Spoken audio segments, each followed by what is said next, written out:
Hello and welcome to Overtime Hockey Talk. My name is Mark Paul and Justin Baker joining me for the start of the show.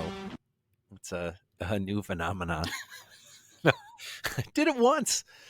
I thought about doing it today and then I sent a long text message instead. I just have to rewind here really quick because right before our video started recording, for those who don't know, we get a little countdown. It says 5, 4, 3, 2, 1, and then we record. And you literally, the minute the countdown went, you're like 5 seconds is too long, and it took every ounce of me not to say that's what she said.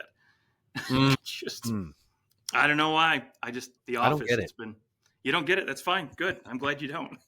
I like that Office commercial that's out. That AT&T commercial with a bunch of people from The Office. Oh You seen yeah. that?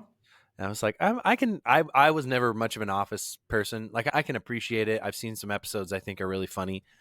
I just never got super into it. And Okay. Don't tell my wife. Relationship that I've been in, the other person was like, I think this is dumb. You kind of end up in like if I'm watching TV, usually I'm with that person. So if they really don't like something, I'm probably not going to watch it with them. So then it's what time. I don't know about you, but what time do you have to sit down and watch a whole bunch of episodes of a show by yourself? Dude, never. Especially once you have kids. But even before that, it was like, I can't very well just go and I have a friend, I'm in the basement watching this show. My wife's upstairs watching her show. I'm like, fine, it works for them. But for me, I'm like, that just seems like a waste of time. At least you can be sitting next to the person, I don't know, getting a little bit of rubbing a foot or something. Dude, my wife, she'll do this if I want to watch a show that she doesn't like, right? For example, I don't know, Fallout or Jack Reacher, right, on Prime. Are those she likes those shows or she hates them. Yeah. Yeah, so if I'm trying to watch something like that she just despises, she'll whip out the Audible, the books, and start reading the Kindle. And so, yeah, it's great. So we still get to chill, hang out, and get a little rub. So it was like it was like the very beginning of The Boys. Oh, yeah. The very first episode where that chick gets hit with the bus. I was like, yeah, let's try the show. It looks really cool. And we watched that and she's, I'm out. I can't do this. Oh. Dude, such a good show. It is. On today's show, on this show, we're going to talk some Four Nations because it has been a spectacular exhibition tournament. One of the best, I think, in a very long time. It's getting great ratings. And we have our predicted final USA-Canada rematch of the round-robin game. And I want to just, before we jump into the championship, give me your thoughts on the tournament itself. Because I was very skeptic. I wasn't sure how I'd feel about it. And then the second it turned out, I think we talked, was our episode like the night before, maybe the first game? And then when I sat down and watched that game, I was just on pins and needles. Canada, Sweden. I was all in. Yeah. As much of a USA fan as I am, I was just excited to watch Crosby and McKinnon and McDavid together, right? And see what kind of magic they shoot. I think I texted you. I was just like, F me the minute that power play. 9 seconds in or something. Dude, Crosby with that backhand pass. I'm like, forget about it. This is what we're in store for. Now, unfortunately, the power play hasn't lived up to all the hype that I expected it to be, but they haven't gotten that many opportunities on the power play. No, and let's face it, really, right? You've got exhibition. Yeah, and you've got a bunch of guys who are passers, who are playmakers, right? You don't have, I hate to say it, Canada doesn't have a lot of guys that I would consider shooters in the traditional sense. Maybe at their top skill is no Steven Stamkoses, no Alex Ovechkins, right? Where you just look at them, you're like, that's a goal scorer. Yeah, I could see why the power play maybe would have been on this team had he played a little better. Yeah, maybe. But you think he should have made this team? You think he should have made it? And Stamkos? No, you wouldn't put him in there. No, I don't think I would have put Seth Jarvis in. See, that's the thing. Should Stamkos have made the team over Seth Jarvis? At least Jarvis served a purpose of killing penalties. That he did. But regardless, I think to answer your question, I think it lived up to exactly what I thought it was going to be. But I will say that U.S.-Canada game, I did not expect that kind of intensity right off the draw. Right off the bat. 9 seconds. Just. And I love, it was straight Bash Brothers. Like, Dude. Matthew Tkachuk got in that fight, and the next face-off, Brady Tkachuk gets in that fight. And when he came back to the penalty box, it was just true Bash Brothers. It was amazing, and it really made me hope that someday they actually play in a team together. Dude. It would be so fun. There might not be enough room on one team for both those guys over the course of an 82 game season. That would be so much fun to watch. And I got to give it to JT Miller because listen, Colton Paranko is a beast of a man. He's a tall fella. Right. And Miller he's not the biggest guy. And he was held his scrappy. own. Yeah, he Yeah. was scrappy in there.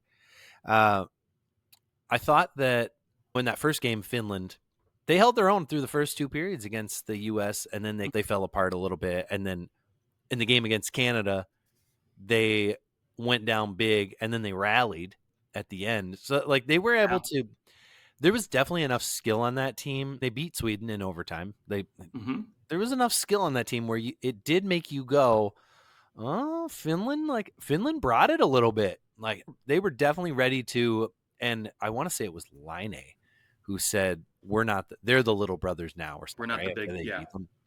Which it was one game and it went into overtime and you played 3-on-3.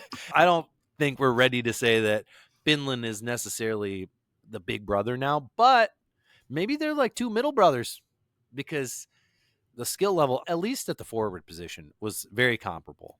The D, Finland is still just doesn't have the high end that Sweden has, but no, and maybe with a Heiskanen, right, playing the whole time, maybe it would have been a little different. And Saros, right? They went to Kevin Lankinen for those last 2 games. I imagine if Saros played the way we expect him to normally play and throw this year away, maybe it's a down year. And so next year in the Olympics, we get something different, but they could be a legit threat.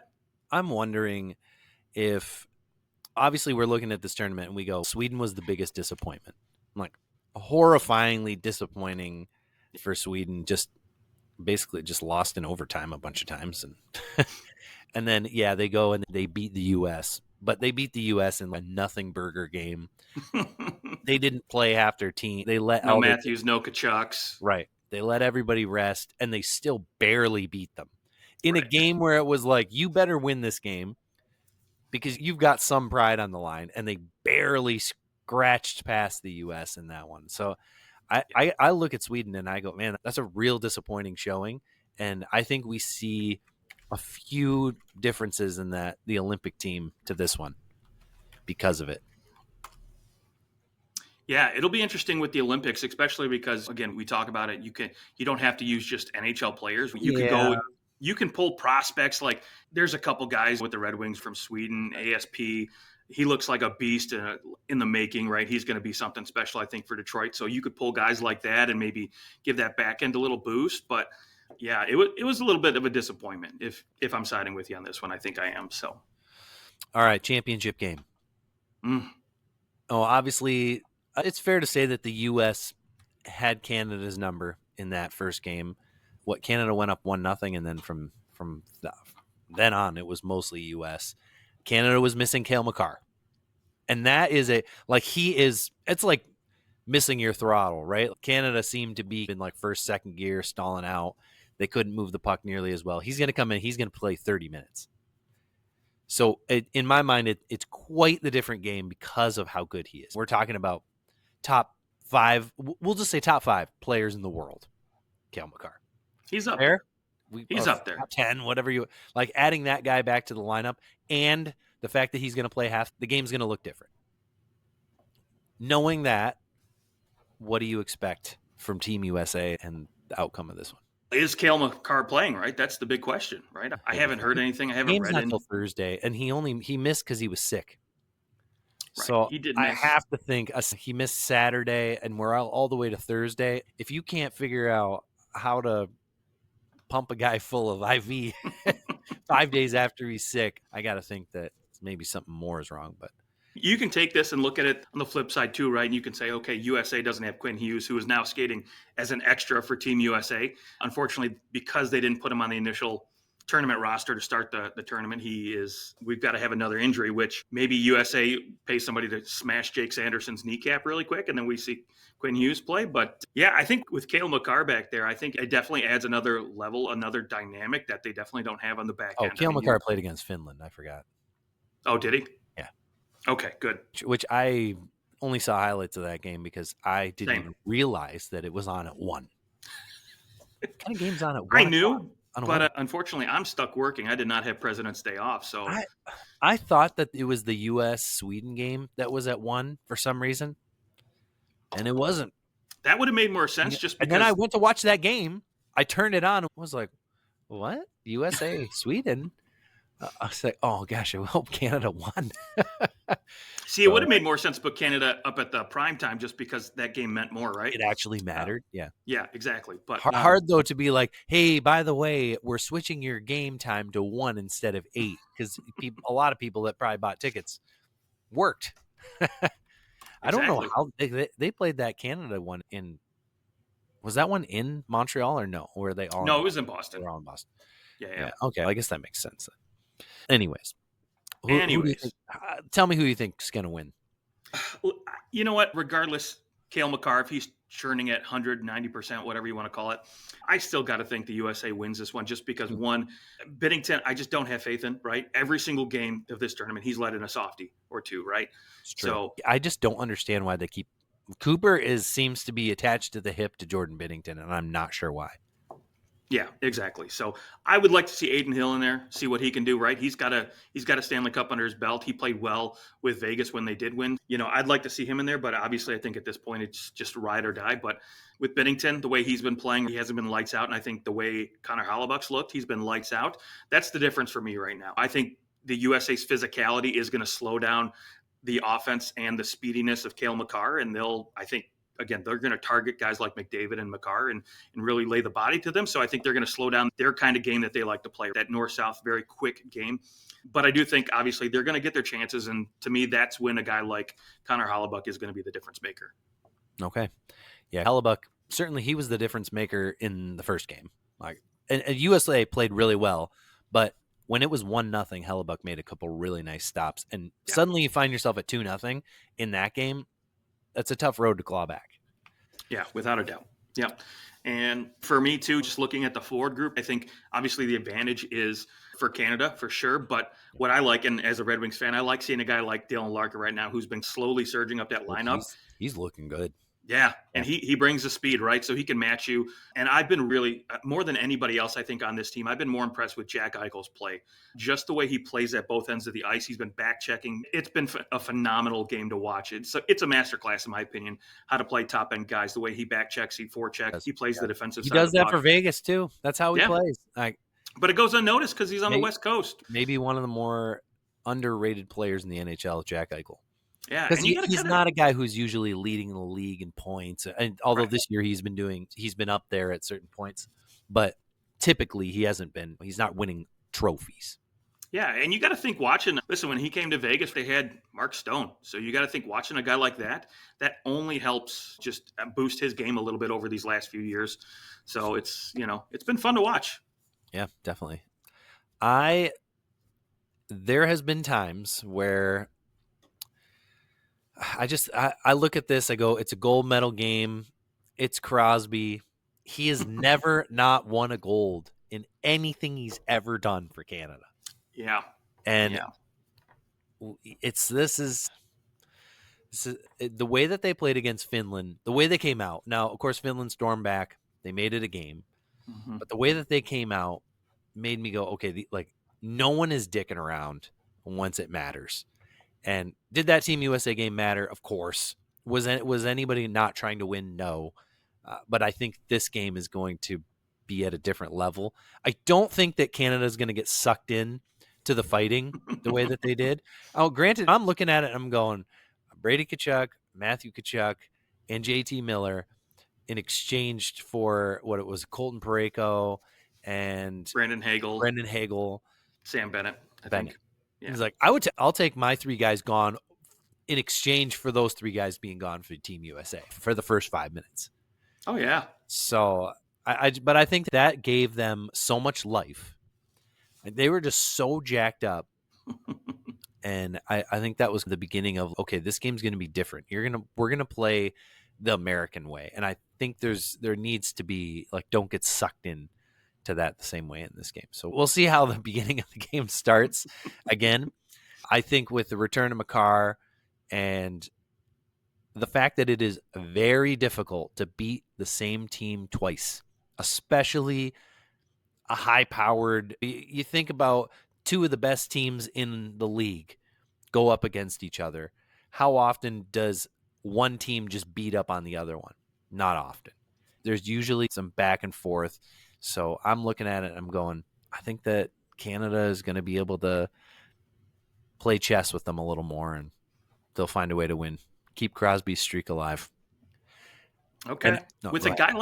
guy like that though, I you could flip a coin with this game because again, Sure. guys like that they will teams to win. Crosby is that kind of guy, and there's a Yep. reason he's the captain, and I do think he will Disney's be. got 3 Stanley Cups, and Yeah. yeah, I don't. Somebody asked me this question. They're like, well, "You're American, and you were Canadian, and so who are you cheering for now that you're American?" Because really, I haven't had to deal with this because the last time was 2016. I had just become an American, so I was like, I'm still just cheer for Canada. But now I'm rooted here. I'm American. So I said, here's what I've decided. I've decided that any team that still has Sidney Crosby on it is still a tie back to the olden days for me. So I will be rooting for the team with Sidney Crosby. But whenever Sidney Crosby hangs him up, if that is, I'm assuming he's going to stick around long enough to be the captain of the Olympic team, and then that will likely be his last year. Or there's no way he's making it to 2030 Olympics. At least if he's still playing at that point, then he's probably not making the Olympic team.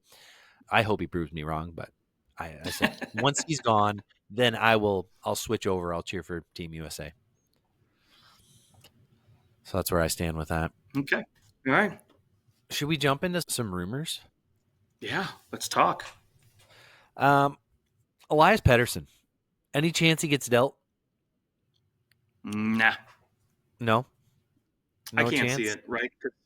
The only chance I could see him getting dealt, and maybe you could put this at 5%, is if a team throws out an offer that's just far too good to be turned away. And when I say that too, that also has to come with a combination of some other things. I think Vancouver's got to start tanking, not on purpose. They just start losing a bunch of games. Maybe they go 3-7-1 over their next 11 games, whatever, and they just drop in the standings, and it's okay. The season's over with. And then a team comes over and says, "Hey, you know what? Your season's over with. You probably want to move a few players. We're interested in Elias Pettersson. Here, we're going to give you this grade A prospect, 3 first-round picks, whatever, just something too good to turn away." And then maybe they're like, you know what? Demko hasn't looked great. We don't know what his health is going to be like moving forward. So maybe it's time to hit reset really quick and just reload the cupboards and get a couple new guys in here and maybe sign Mikko Rantanen in the offseason, give him $15 million, and then we can do a quick reload. I don't know. Ooh. Yeah. Yeah. Rantanen's name's being tossed around all over the place. And before Four Nations, we talked about him a lot. And yeah, things aren't working out so far, which, I mean, we're like 7 games into him being with the Carolina Hurricanes. So Yeah, I think we 8, can but we can write that off as a guy just getting used to his new space and getting over the shock of being traded from the team that you've been with your whole entire career. And once the Four Nations started and you saw the way that he was playing for Finland, you have to have said, all right, obviously there's nothing wrong with him. Because he has played very well. He looks really good. And I mean, if Carolina can't sign him and they can't figure out a place for him, it would be a damn shame. Now, Rod Brindamore, maybe you're looking at a scenario where he's just such a different type of coach, and maybe Rantanen's just not going to respond to that. In which case, maybe you do have to cut bait here before the deadline comes, because if can you really afford to lose all that for nothing on a run with a guy who maybe doesn't want to be there at all? I don't Well, know. that's the thing, right? You have to look at this because obviously, they bring in a new GM this year. So you're not going to go out and you're not going to fire your GM if a guy like Mikko Rantanen doesn't sign. But I would wholeheartedly go back and look at, and I don't know what his contract is. I know he signed a multi-year extension back in May last year or something like that. But I would absolutely go back and take a harder look at Rod Brindamore. And I know he's well respected. He's been phenomenal in Carolina. Basically, he's getting gallons of lemon juice out of one lemon with the players he has. It's ridiculous. You got to look at and say, what is this the system that is really going to succeed in the NHL? Because Carolina, year in and year out, they get into the playoffs. Maybe they win a round. And when they get in that second round, that conference championship, the scoring dries up and then they just shrivel up like, Yeah, I will say this. Maybe he would be better served with a team that's willing to spend. Would he have or some that. different talent around them if they had been willing to keep some guys that they let go? That is probably the bigger issue in Carolina, which, I mean, nothing he can do about an owner that doesn't want to sign guys. But what if Dougie Hamilton was still on this team? What if, I suppose they were able to go out and bring Orlov in, but Orlov He's is a not a defensive Dougie Hamilton. specialist. He's definitely not a Dougie Hamilton. They lose Brady Shea. There's just all sorts of players that they have just let walk, which sometimes that's a good thing. You don't want to have someone who just re-signs everyone every year. We've definitely seen that before. Thanks, you had a nice year last year. Let's re-sign you to even more when it's pretty clear that whatever that window is closing. Carolina is a fascinating one because they're always there, right? Yeah. Like, they're not going to miss the playoffs. They're deeply entrenched. They will likely win a round. I think, looking at the way that New Jersey's been playing, they had a much better start than they've been having. And I think Carolina, to me, between those two teams, they're the favorite if they're playing in the first round. But beyond that, I don't see this team as a Stanley Cup contender, and they've been really good for a long time, but they've never been beyond the, if everything goes right, they could make the finals. That's not where you want to be. Although maybe it is. I guess it's better than being the Senators or the Sabres. That's a better place to be. Speaking of the Buffalo Sabres, they're always love going through a team's roster when they're struggling because that is the perfect team to go and grab some players from who are going to become UFAs. And there are a few. We've talked Jason Zucker a little bit, Jordan Greenway. Any chance that, I know Dylan Cousins has been on the map. I actually wonder if Dylan Cousins even gets dealt at all. I think if I'm the Sabres, I'm going, what can we do with Tage Thompson right now? Ooh. That's the guy. That's the guy you want to truly shake up everything. I know he's your best player, but it's just still not working out. Might as well go and really shake things up. And he does have a modified no trade clause that kicks in next year. So you could technically deal him now. And you'd be dealing at a high point. He's still a point per game player. I know he's not going to get dealt, but that's where I'm looking. Yeah, you got to deal someone who just is worth something. Whereas Dylan Cousins to me is more like he's got solid potential. Like he's doing well enough. We're still looking at a guy who ultimately is like a 40-point player. What's that actually going to fetch you? Maybe a team thinks he could be a 60-point player, but Tage Thompson could be a 100-point player. I think he has been, right? Didn't he get 100? No, not 94. Well, 94 in 78 games. So he was on almost a 100-point pace that year and 47 goals. So Tage Thompson, and I know that's not, you're not like, yes, let's get rid of our best player. But he's the one who's going to fetch you a ton. He's also 27. So whereas Cousins is 24, maybe Cousins can take a next step for you and improve there in Buffalo with a better team around him. But I guess if you dealt Tage Thompson, it would be like another Jack Eichel being dealt, and that would be a blow as well. Well, that's when you're basically saying, okay, we're rebuilding, right? We're restarting. How are they doing? That's what. Yeah, I don't know why. I don't even know why they brought in Lindy Ruff. I know why they brought in Lindy Ruff, but it was a stupid idea. Clearly hasn't worked out. But so you've got Rasmus Dahlin, 24, Owen Power, 22. So you've got these young guys where if you had to rebuild, if you had to retool, refresh, whatever you want to call it, they've still got a good 3-4 years to where you can try to fix the situation. So for a guy like Tage Thompson, really his window, he's only got 3-4 years left. I think the way he plays hockey is rough as hard as he goes sometimes, where I think you've got to have a good shot at it here in the next few seasons. And they're not going to. No, they're not. Absolutely not. But if you're trying to shake things up and maybe try to get a better return other than a guy like Dylan Cousins. I look at a guy like Alex Tuck, who is 28. He's got a 5-team no trade clause. So there, yeah, you can pretty much trade him wherever you want. Yeah. And if you go into the deadline and you dangle a player like that, who I think any team in the NHL would love to have in their top 6 come playoff time, because of the juicy playoff performer. Yeah. Yes. And he scores goals. He's physical. That to me is a guy who can easily get you a first round plus in return. So you could easily make that into a, whatever you want to call it, a nice little bounty for your team, and to really kickstart whatever kind of refresh you want to have in Buffalo.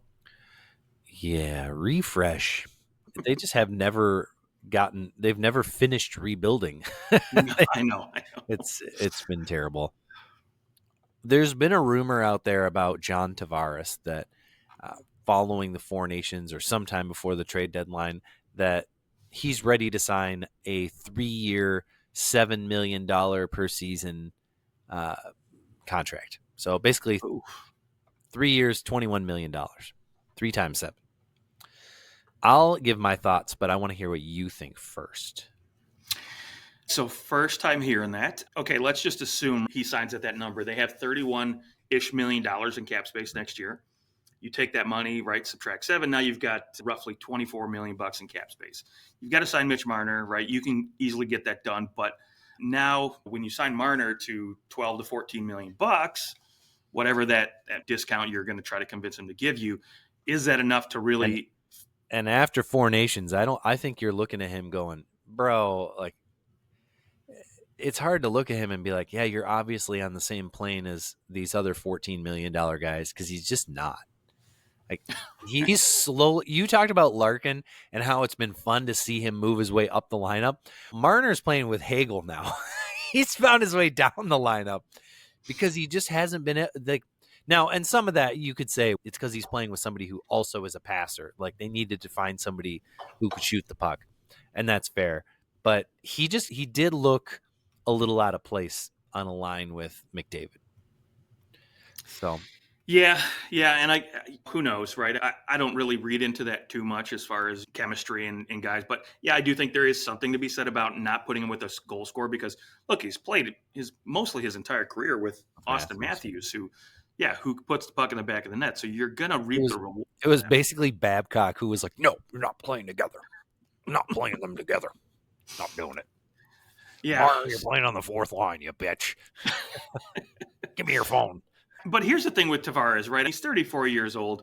Do I think he's still got some good hockey in front of him? I do.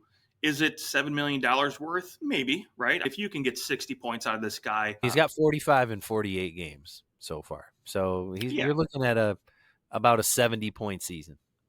Right. And I think, again, even if you can get 60-plus points out of this guy, the contract looks good.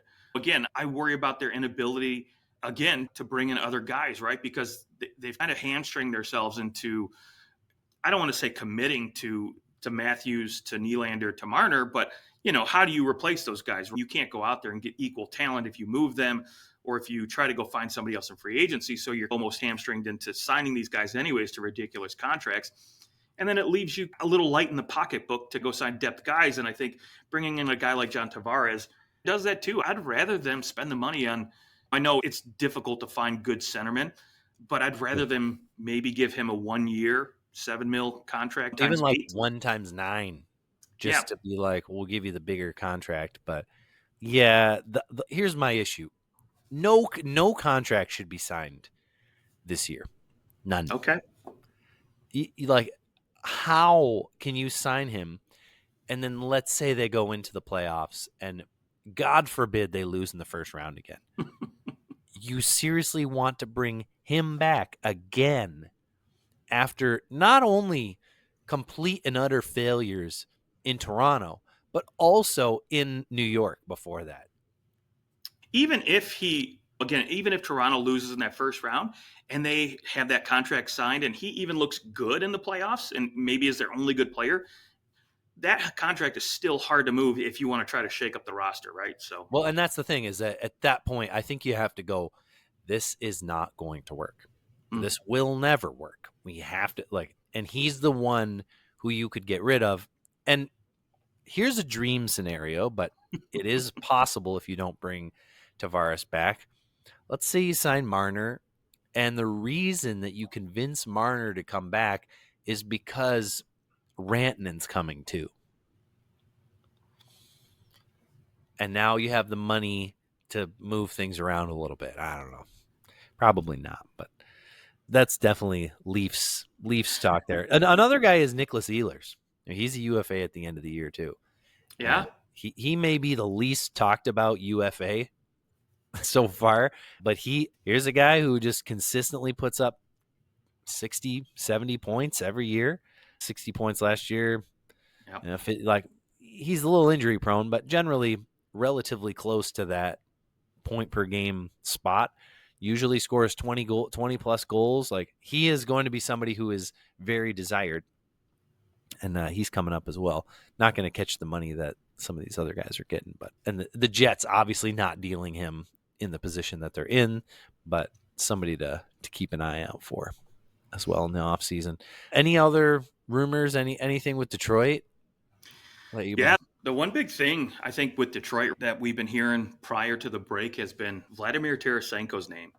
He's been floating around there. I think obviously he hasn't got as much ice time as maybe he would like, and I think his production hasn't been where Detroit would like it to be either. I just don't think that marriage has really worked out, I think, the way we all saw it, even with either coach, right? I just don't think it's looked good. I don't think he's a long-term solution. I know he's only got one more year on his deal, but I think this might be a situation where he's just better suited with another team that could use him this year and next year for a couple playoff runs and give Detroit an opportunity to bring in some of these younger guys who are better served up in the NHL than they have been right now down in the minors. I'm looking at guys like Nate Danielson, maybe even who we've seen recently with Elmer Soderblom.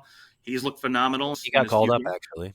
Yeah, so what I'm saying is give some of these younger guys a shot, and I think for Detroit, right, if they want to tell their fans we're in the thick of things, hey, you know what, we're going to reward the success you've had lately, considering that assuming that they keep up this kind of success, you go out and you make a move and you bring in a nice little top 9 forward for this group, right? You don't maybe spend a first round pick, but you could bring in a guy like a Jack Roslovic if they're looking to move him because he's slowly gone down in that lineup since Rantanen came over. Again, I'm looking at Grzelcyk. And if Matt Grzelcyk, Pittsburgh is going to be more than happy to deal him, I think. And now he may fetch a first-round pick just because he's got the playoff pedigree. He's got a lot of experience, and he's a pretty recognizable top 4 defenseman. Probably going to fetch a first-round pick, but could you package a couple seconds or something like that for him?